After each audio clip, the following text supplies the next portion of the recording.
নামের কোনো ঠিক নেই। আমার নাম যেমন সোনা, অর্থাৎ আমি দেখতে বেশ ফর্সা হব এরকম সব আপনাদের ধারণা।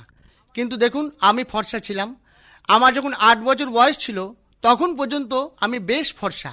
কিন্তু 8 বছর যেই পেরিয়ে গেল, অর্থাৎ গ্যারেন্টি পিরিয়ড যেই শেষ হয়ে গেল, অমনি ব্যাস আমার রং কালো হতে আরম্ভ করলো।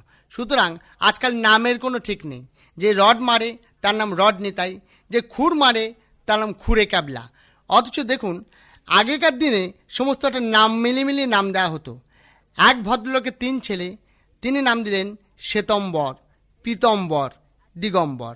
এই দেখা দেখি এক ভদ্রলোক তার 3 ছেলের নাম দিলেন সেপ্টেম্বর, অক্টোবর, নভেম্বর।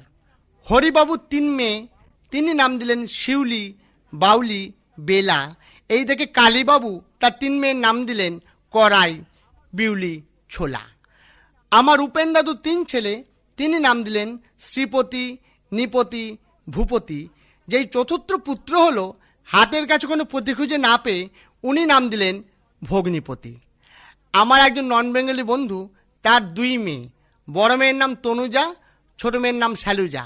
যেই তৃতীয় কন্যা হলো, হাতের কাছে কোনো যা খুঁজে না পেয়ে উনি নাম দিলেন ভাতিজা। আমাদের পাড়ার হরিবাবু যখন ভাড়া এলেন, তখন তিনি বাড়িতে নিজের নেম প্লেট লাগালেন।